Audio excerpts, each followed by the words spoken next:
We have a family member who just before high school started using drugs. She started with stuff like marijuana, moved up to heroin and meth, and along the way started stealing and using an elderly family member's drugs, barbiturates and prescription pain relievers and so forth. This resulted in lots of problems for us. When she was in junior high in the pep squad, she couldn't get along with the other girls. When she went into high school, she thought that everyone was looking at her. It created a situation that we couldn't see the end of. And by the time she got out of high school, she had attempted suicide 3 times and was on a life path that we were all but trying to deny led to her demise. As the years passed, things got worse, but we didn't have the wisdom at the time to really effectively deal with it, because we always thought that people can get better. We always thought that people can make improvements dependably enough to count on them to change. This did not happen. The worst of it came in about 2005, 2006, many years later, and this resulted in us having to hide the knives in the house. Very sad state of affairs. This person was committed to a mental institution, and after many, many times of being released and being put back, being released and being put back, she ended up there again recently. But my interaction with her, as negative as it has always been a spotlight into human nature. Because seeing her prostrate herself in front of a drug supplier on one occasion, and seeing how pathetic it was for her to say, "Oh, please, I don't have the money right now, but give me more, give me another hit." The sadness of that taught me something about life and about people's reliance on their brains for that next hit. So in a way, the crack dealer wasn't this sorry SOB who was supplying her with drugs. The crack dealer is your own mind. And as much as we would like to, those of us who don't have those problems, who don't have those addictive personalities, as much as we would like to look down on those who are diagnosed or recognized drug addicts, we're all like that. We're all like that. And I see it every day in my inbox. The more people contact me, they give the same tendencies, just to a different degree. For instance, I get contacted. I woke up this morning to a new email, and it reads almost the same as all the other ones. They say, "You know, Joe, since I dropped gluten, I feel a lot better. Since I went vegan, I feel just super. Since I went high carb, low fat, I now realize I have no more depression and my blood sugar stabilize. You know, Joe, if you would go low fat, it would be a lot better. If you would do this," and I keep hearing the same stories from different perspectives. And each camp thinks the others are crazy.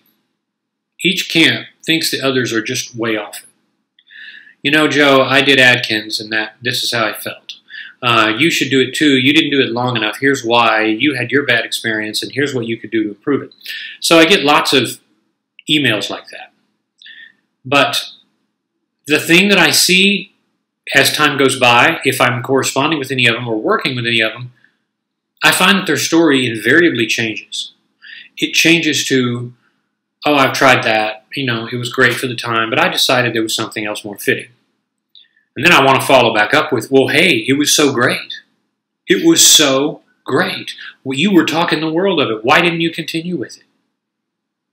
And this reinforced my conclusion here about the crack dealer, what I have come to call crack dealer syndrome. This is the fact that your brain is giving you those hits. And these hits are powerful because the hits make you feel like something is great and just awesome and new. And of course, that's what you're really feeling. You're feeling the dopamine rush that you feel when you jump onto a new diet or a new plan, or you take control of something in your life. What you're feeling is the high of something being new.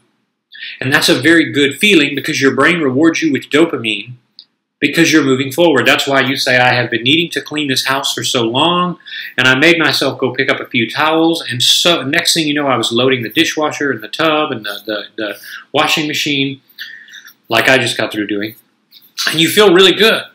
You do that because that's evolution's way of moving you forward.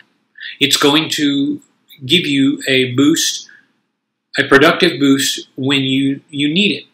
But if you don't do anything, if you lay in bed all day, if you're not out there hunting, your brain doesn't give you that. So when you get onto something that is novel, when you get something that is new, you go shopping, you buy a new item, you have that exhilaration, that zest for taking it out, getting home, taking it out of the package, and enjoying it. But that's going to wear off because you're going to end up going and buying something new.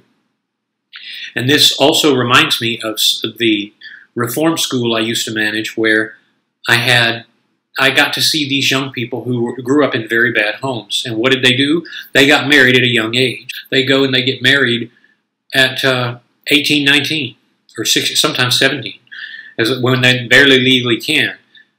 And of course, they're babies having babies.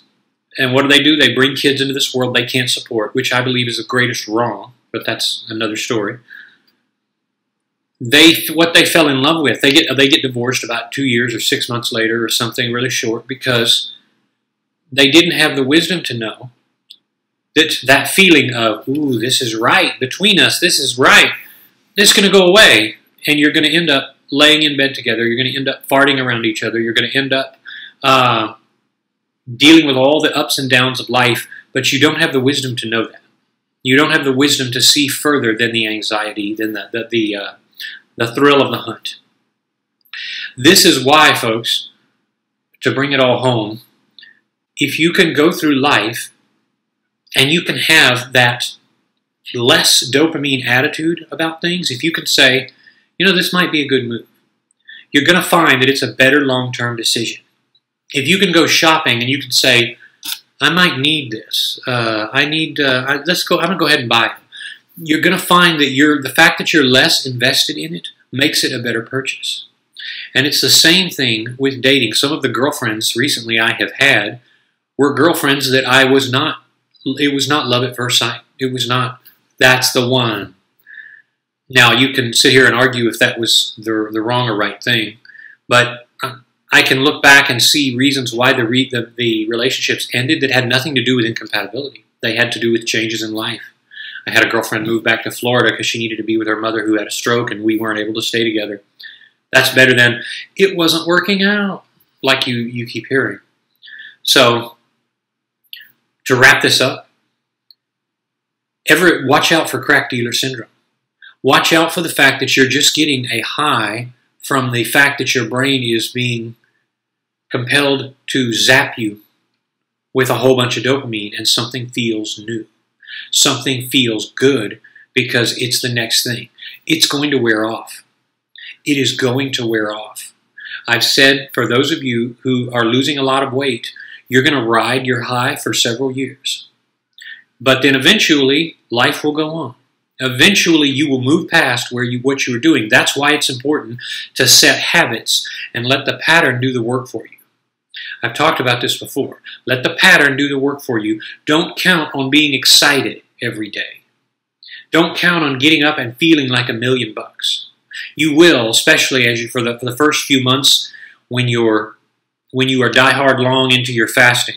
You're going to feel very on top of the world. But you can't fall in love with that feeling, because there will come a point at which it will drop off.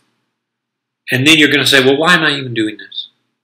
You're going to withdraw a little. And when you withdraw, if you become the type of person that I can be, if you withdraw too much, you become less productive. So you don't want to fall. You want to understand that the ability to set a pattern is a wonderful thing. It's a very powerful thing. If you really want to be successful, you have to set a new pattern and accept that that is the truth of your life. That is the way you live your life. So I hope this has in some way been helpful.